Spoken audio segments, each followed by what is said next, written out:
Now which is which? She said to herself, and nibbled a little of the right-hand bit to try the effect. The next moment she felt a violent blow underneath her chin. It had struck her foot.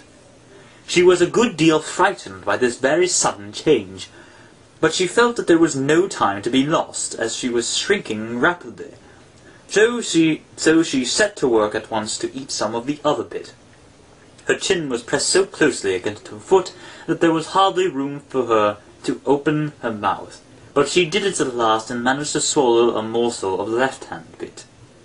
"Come, my head's free at last," said Alice in a tone of delight which changed into alarm in a moment when she found that her shoulders were nowhere to be found. All she could see when she looked down was an immense length of neck, which seemed to rise like a stalk out of a sea of green leaves that lay far below her. "What can all that green stuff be?" said Alice. "And where have my shoulders got to? And oh, my poor hands, how is it I can't see you?" She was moving them about as she spoke, but no result seemed to follow, except a little shaking among the distant green leaves. As there seemed to be no chance of getting her hands up to her head, she tried to get her head down to them, and was delighted to find that her neck would bend about easily in any direction, like a serpent. She had just succeeded in curving it down like She had just succeeded in curving it down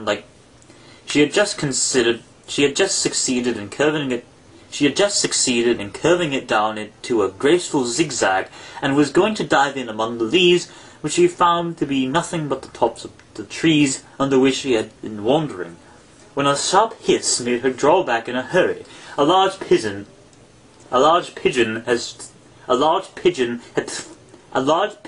flown into her face and was beating her violently with its wings. "Serpent!" screamed the pigeon. "I'm not a serpent. Let me alone." "Serpent, I say again," repeated the pigeon, but in a more subdued tone, and added with a kind of sob, "I've tried every way, but nothing seems to suit them." "Haven't the least idea what you're talking about." "I've tried the roots of trees, I've tried banks, and I've tried hedges," the pigeon went on without attending to her, "but those serpents, there's no pleasing them." Alice was more and more puzzled, but she thought that there was no use in saying anything more till the pigeon had finished. As if it wasn't trouble enough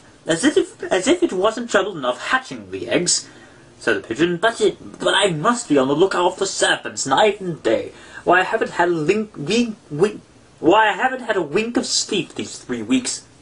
"I'm very sorry you've been annoyed," said Alice, who was beginning to see its meaning. "And just as I'd taken the highest tree in the wood," continued the pigeon, raising his voice to a shriek, "and just as I was thinking I would be free of them at last, they must needs come wriggling down from the sky. Oh, serpent! But I'm not a serpent, I tell you. I'm a... Well, what are you? I can see you're trying to invent something." "I'm a little girl," said Alice, rather doubtfully, as she remembered the number of changes she had gone through that day. "A likely story indeed," said the pigeon, in a tone of the deepest contempt. "I've seen a good many little girls in my time, but never one with a neck such as that. No, you're a serpent, there's no use denying it. I suppose you'll be telling me next that you've never tasted an egg." "I have tasted eggs, certainly," said Alice, who was a very truthful child. But little eggs eat girls, yes. But little girls eat eggs quite as much as serpents do, you know." "I don't believe it," said the pigeon. "But if they do, then they're a kind of serpent, that's all I can say." This was such a new idea to Alice that she was quite silent for a minute or two, which gave the pigeon the opportunity of adding, "You're looking for eggs, I know that well enough, and what does it matter to me whether you're a little girl or a serpent?"